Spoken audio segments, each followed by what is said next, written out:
볼트의 트랜짓 시크릿 엔진에 대해서 살펴보는 시간을 갖도록 하겠습니다. 트랜짓이라고 하면 사실 번역하면 뭐 수송, 뭐 교통이라고 하는 뜻을 갖는데요. 기존의 키밸류 스토어를 포함한 여러 가지 시크릿 엔진들이 사실상 볼트 자체가 보관을 하기 위한 용도로 사용됐다면, 트랜짓은 데이터를 암호화하고 실제 데이터를 저장하거나 뭐 확인하는 것은 다른 애플리케이션에서 하게 하는, 혹은 사용자가 하게 되는 이런 특성을 갖습니다. 그래서 이런 특성을 두고 뭐 인크립션 에즈 서비스라고도 표현을 하는데요. 결국은 암호화만을 위한 이제 서비스라고 직역을 할 수가 있겠죠. 기존의 애플리케이션에서 데이터를 암호화하기 위해서는 애플리케이션 개발자가 뭐 암호화 방식을 선택한다거나, 혹은 이 안에 암호화하기 위한 솔트 값 같은 거를 나름의 선택을 해서 암호화를 수행을 하게 됩니다. 따라서 안전한 암호화 방식을 개발해서 선택해야 되는 부담감이 있는데요. 트랜짓은 이런 암호화 처리를 별도 서비스로 제공한다는 의미로 보실 수가 있고요. 그리고 암호화를 위한 키 관리를 자동화하고, 필요하다면 이런 키나 혹은 뭐 암호화된 데이터를 순환시켜서, 그러니까 로테이션 시켜서 지속적으로 암호화, 암복화에 대한 이제 라이프 사이클을 안전하게 관리한다는 특징이 있습니다. 암호화 유형은 뭐 대표적인 뭐 AES-128, 뭐 AES-256을 포함해서 한 10가지 정도를 선택해서 동작시킬 수가 있습니다. 기존 방식과의 차이는 결국 이제 암호화에 대한 위임이란 특성을 갖는다는 건데요. 기존의 애플리케이션 간의 어떤 데이터 전송이나 저장을 해당 애플리케이션 자체적으로 하기 때문에, 코드 유출 시에 암호화된 데이터 혹은 복호화에 대한 뭐 부담이 있다면, 볼트 트랜짓을 통하게 되면 암복호화를 위임하고 인증한 사용자만 암호화된 데이터를 확인할 수 있게 됩니다. 사용 방식을 응용하게 되면 뭐 동일한 데이터베이스 테이블에 서로 다른 서비스나 조직에서 뭐 데이터를 쌓고, 해당 뭐 팀에서만 데이터를 이제 확인 가능하게 하지만, 실제 나중에 뭐 통계가 필요할 때는 이제 모든 데이터 혹은 모든 트랜짓에 권한이 있는 프로그램이 뭐 데이터를 분석을 하게 한다던가, 아니면 데이터를 전송해야 되는 경우, 예를 들면 뭐 이메일이나 채팅이나 음성 데이터, 영상 등의 뭐 암호화 서비스를 제공한다거나, 또는 뭐 카드 번호 같은 이런 암호화된 데이터를 검증하는 이런 방식으로도 응용이 가능하게 됩니다. 자, 일단은 이제 동작하는 부분을 간단하게 데모로 보여드리도록 하겠습니다. 트랜짓은 이제 볼트 UI에서도 사용 가능하시고, API로도 동작하고, 이제 CLI 이 세 가지 형태 모두 다 지원을 하고 있고요. 이전에 다른 여러 가지 기능과 마찬가지로 이제 애플리케이션 자체 SDK 형태로도 개발이 가능하다라는 특징을 갖고 있습니다. 일단은 시크릿 엔진을 활성화해 보도록 하겠습니다. 네, 시크릿 볼트 시크릿 이네이블, 네, 패스는 그 디폴트 값인 트랜짓으로 하겠습니다. 트랜짓 엔진 이렇게 해서 활성화를 하게 되면 새로운 트랜짓 엔진이 이렇게 활성화가 됐고요. UI를 리프레시 해보면 이렇게 하나 생긴 거를 확인할 수가 있겠죠.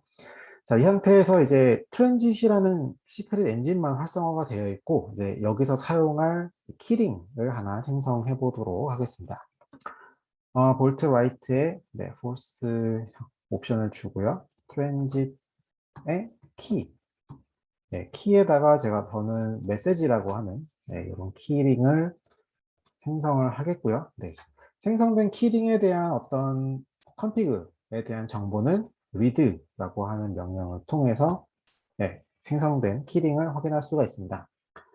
간단하게 몇 가지만 짚고 넘어가면, 키는 현재 하나만 존재한다라고 볼 수 있고요. 버전 1에 대해서만 존재하고, 맨 마지막에 타입은 AES-256으로 이제 암호화를 지원한다라고 이렇게 표시된 거를 확인할 수가 있습니다. 자, 그럼 생성된 키링을 통해서 암호화를 진행해 보도록 하겠습니다. 암호화는 이제 생성된 엔드포인트에다가 요청을 하게 되어 있고요. 볼트 라이트, 트랜짓, 그리고 이제 앞서서는 키라고 했지만, 저희는 이제 메시지라고 하는 키를 만들었기 때문에 해당 키에다가 이제 인크립트를 요청을 할 겁니다. 인크립트 하고 앞서 만든 메시지라고 하는 키에다가 플레인 텍스트 형태로 이렇게 요청을 하게 되는데, 일단은 볼트에서 플레인 텍스트를 받으려면 베이스 64로 인코딩을 해야 됩니다. 그래서 제가 여기다가 베이스 64 이렇게 넣어줄 거고요. 넣는 값은 카드 번호 같은 거를 예로 넣어볼까요? 네, 뭐 1111, 22, 3333, 4444. 네, 간단하게 이렇게 하나 넣어서 암호화 해달라고 요청을 해보겠습니다. 제가 뭔가 중간에 패스를 틀렸나 봅니다. 네, 다시 한번 실행해 보도록 하겠습니다. 볼트 라이트, 네, 트랜짓, 인크리트, 메시지, 플레인 텍스트, 네, 하고 베이스 64에 1111,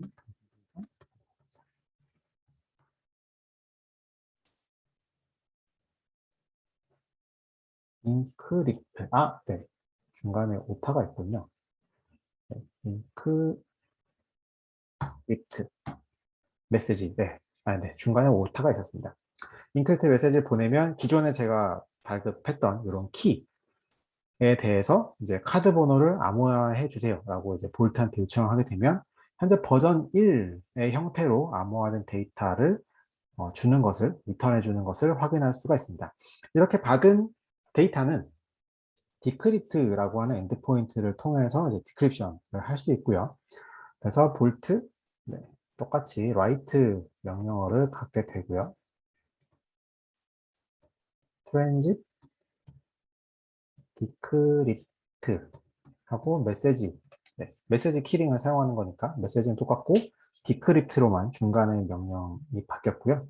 여기에 주는 인자 값은 치퍼 텍스트입니다. 여기 앞에 치퍼 텍스트라고 나와 있었죠.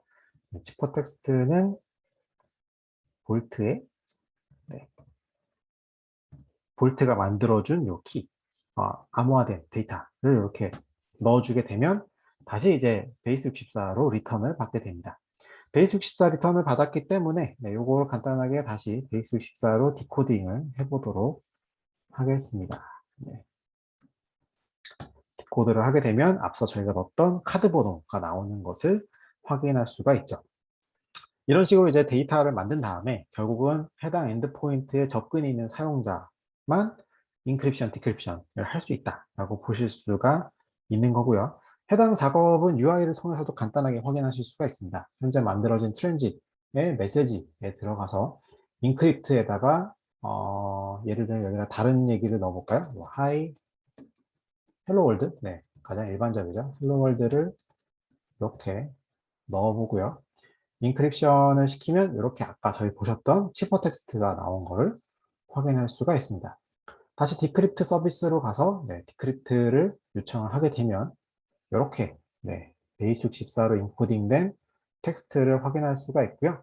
해당 텍스트는 다시 베이스 64로 디코드를 하게 되면 헬로 월드라고 이렇게 뜨는 것을 확인할 수가 있는 것이죠. 이런 식으로 이제 애플리케이션과 애플리케이션 간 혹은 사람들끼리 메시지를 주고받을 때, 뭐 음성 데이터 같은 거를 암호화해서 주고받을 때, 이런 식의 케이스에 이렇게 암호화된 서비스를 활용할 수 있다라고 보실 수가 있는 거고요. 그리고 사실 볼트의 가장 중요한 점은 이런 암호화된 어떤 메커니즘에 대한 로테이션 기능이 있다라는 거죠. 그래서 아까 보셨던 그 해당 메시지라고 하는 키링에 대해서도 강제적으로 버전을 올릴 수 있는 기능이 있습니다. 트랜짓에 대한 위치였고요. 트랜짓이고 키즈에서 메시지 이렇게 두고요. 뒤에 로테이트라고 하는 요 엔드포인트를 주게 되면 해당 메시지 키를 로테이션을 시키게 됩니다. 다시 트랜짓에 대한 컨피그를 확인해 보면 아까 없었던 새로운 버전 2에 대한 요 설정이 추가된 것을 확인할 수가 있습니다.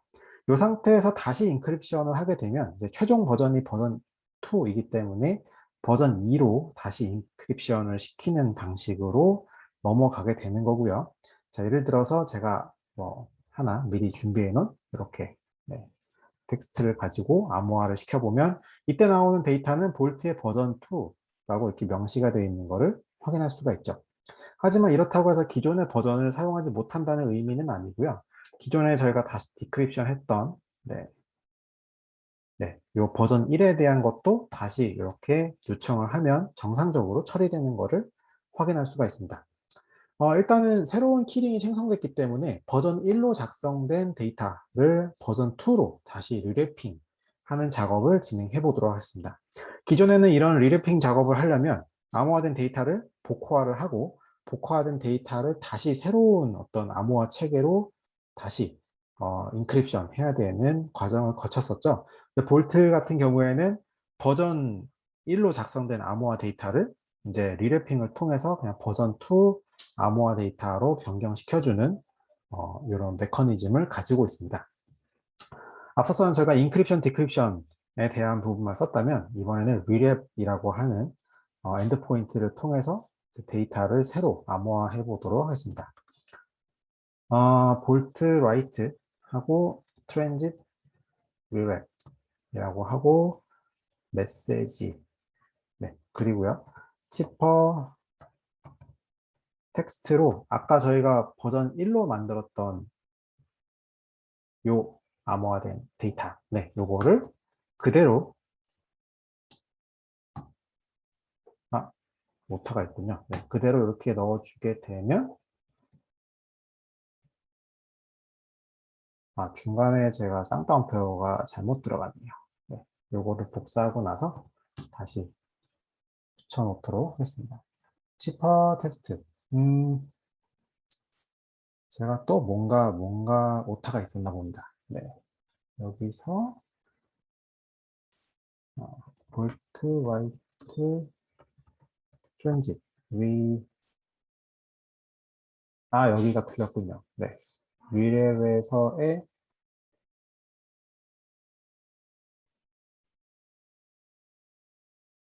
REWRP 하고 메시지 지퍼 텍스트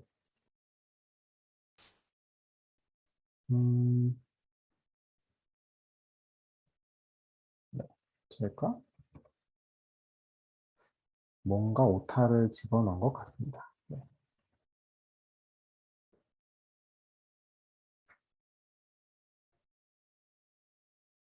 500에러가 났군요.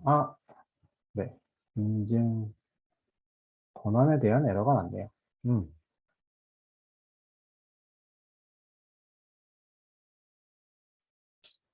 그 명령어를 제가 간단하게 조금만 바꿔서 실행을 해보도록 하겠습니다.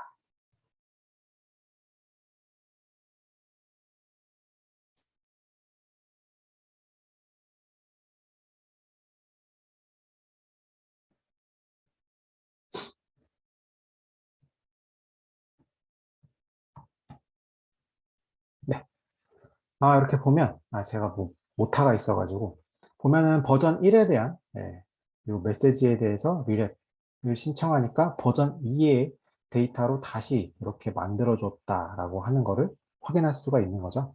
이런 식으로 해서 이제 기존의 데이터들을 굳이 다시 복호하고 암호하고 이렇게 하는 과정 없이도 이제 암복호화를 버저닝을 통해서 새로 계속 암호화를 새로 할 수 있도록 하는 거. 이런 메커니즘이 가능하다라고 보실 수 있고요.